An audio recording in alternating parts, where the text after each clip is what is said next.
I'm Rosie Hardy. This is Rosie Hardy Gardening. And today I'm just going to do a little bit of myth busting. Welcome to Rosie's Top 5 Gardening Myths Debunked. There are plenty of people who will argue that this should happen, that should happen. And then there are certain things which are told about gardening which are just myths. For instance, peonies, I cannot move them. No, that's not true. If you've got herbaceous peonies, you can dig around them, making sure you dig a big hole right the way around the side and you dig deeply down and you get everything out, then you can lift that and move it to a new home. You mustn't do it in the growing season. You must do it when it's dormant. So you can do it in the autumn or you can do it through the winter months. Just making sure that you dig down far enough, you get all of its basal root and any of the tubers that are there.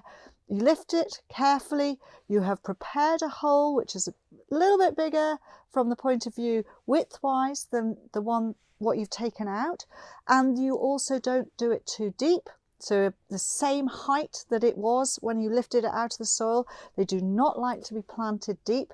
You make sure the buds are just at the surface of the soil, and then you just put it gently into the hole, backfill, but please don't stamp on the hole, because sometimes when you go and do that and you go and bruise the tubers, they don't like it very much. But other than that, you can move them perfectly well. If it's tree peonies, yes, they can be moved also, but it needs to be done in the dormant period. And again, you've just got to dig big enough holes so that you extricate enough root and you've given them a little bit of a light prune and they will be absolutely fine to move. Another one, watering in the sun and getting droplets onto the leaves while you're watering in full sun.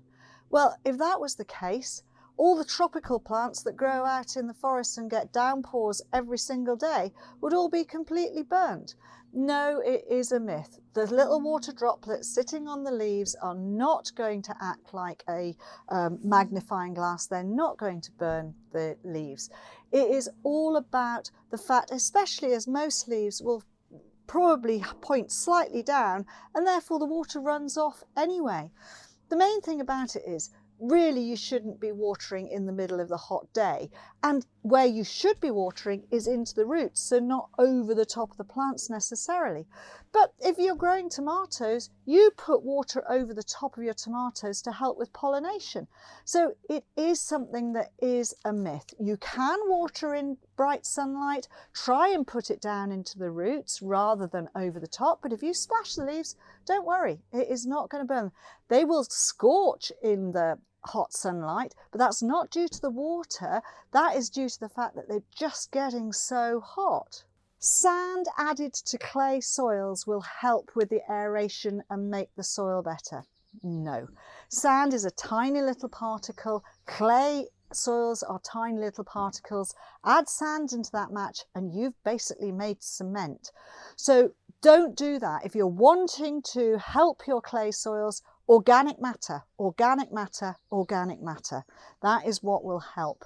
Adding sand to clay soils is not going to help. In fact, it's going to make things worse. Ericaceous areas.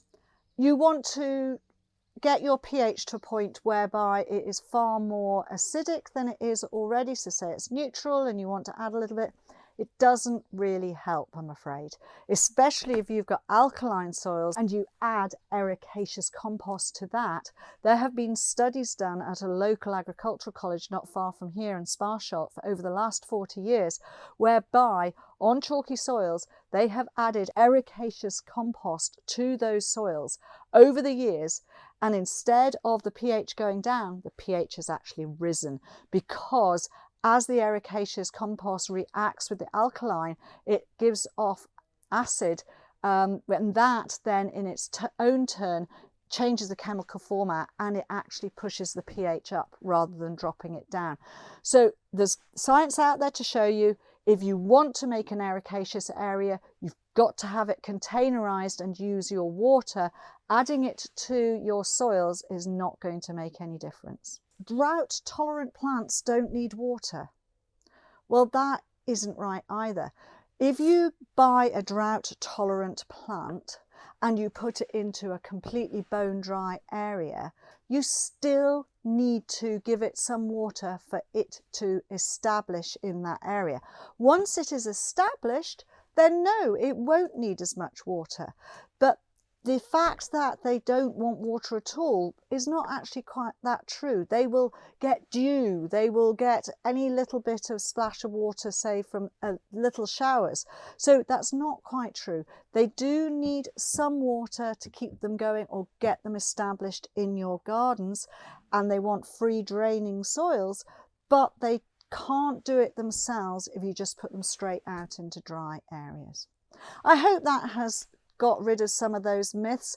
There are bound to be other people out there who go, oh no, that's not true, that's not true.